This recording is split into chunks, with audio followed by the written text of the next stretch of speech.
Asha. Hey. How's it going, guys?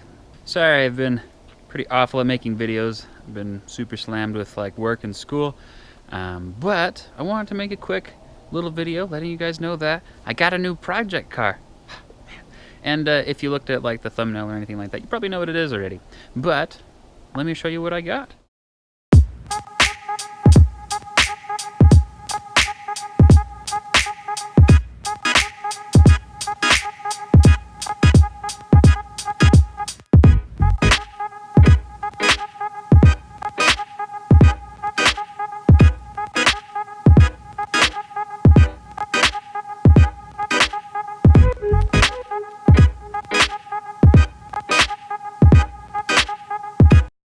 And here it is in all its glory. It's a 1985, I believe, Bmw 325E. It's pretty old, kind of rusty, doesn't really drive because the transmission's broken, but it was cheap. Picked it up for 500 bucks from some dude in the middle of nowhere in Wyoming. So I had to go on quite an adventure to pick it up. But I got it back and have some fun plans for it. I have to say, these diving board bumpers are pretty much the ugliest bumper in all of existence. Like, honestly, who thought this was a good idea? Anyways, so there's a good old list of things that I need to do on this car.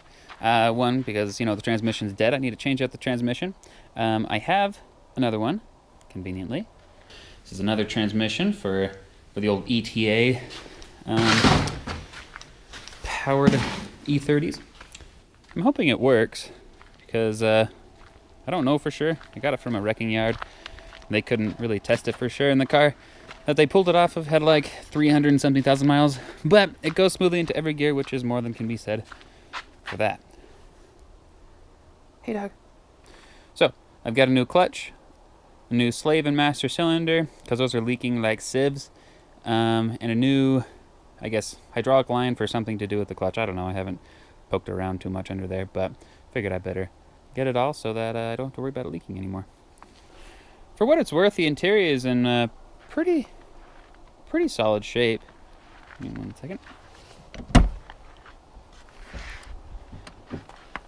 Don't mind the bit of snow and random stuff. It was reupholstered. In this kind of unique color scheme, but it looks fairly decent. I mean, there's obviously the dash is cracked in 100,000 places, and you know, it smells funky and all that jazz. But yeah, all the, I guess, important bits are mostly here. Probably what I'll do is I'll just change out the seat, at least the driver's seat, because it's kind of uncomfortable. The springs are obviously original and just been reupholstered.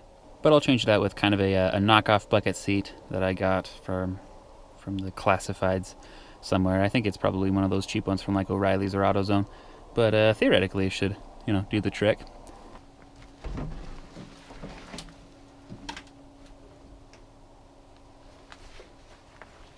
And here we have the dirty and dusty 2.7 liter ETA engine. It's an M20B27, I believe, is the designation.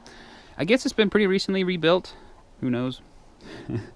I don't know how much to trust the previous owner, but he seemed like he was pretty honest with everything else, so it probably was rebuilt fairly recently. I guess it's got some kind of electric fans, which is good. It's old and dusty. Redline is at freaking 4,500 RPM. But I guess it's only got 160,000 miles. You can see that.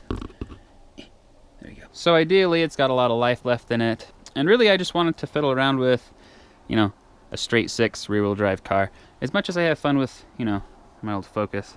Right there.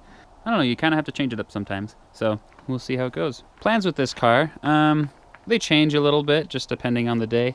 Thought about doing like a drift build, but I feel a little bad, you know, tearing apart this car into making it a kind of a drift mobile. And honestly, how often do I drift around here?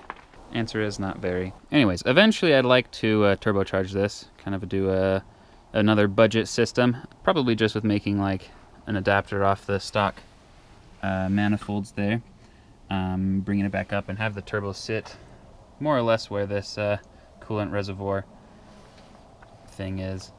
Yeah, and eventually I'd like to go standalone, probably like a Mega Squirt or something like that. But I think for the first iteration of the boosted build, I'll probably just do like an FMU setup and run just a few PSI, probably like 5 pounds or something along those lines, just to keep it safe, but also keep it cheap and theoretically kind of reliable. But that's kind of later on down the line. Right now the goal is to just get the transmission changed out, get it driving under its own power. I have a little ECU chip that I am going to install. It was just like a $30, I don't know, knockoff, I guess, from eBay.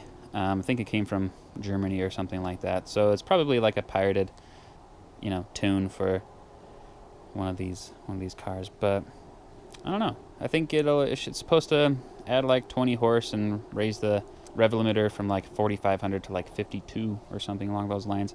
And so I'll probably do a review on that. Let you guys know if it's worth it or everyone should avoid it. And I'm sure that'll necessitate running 91 octane as well, which is fine. Anyways, enough jabbering. Let's see if it'll start. It started a few months ago, but it's just been sitting in the snow because apparently I only make videos and work on cars in the snow. Whatever.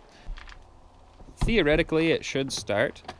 I think really the only question is if the battery is dead, which it very well could be. I don't know. We'll see.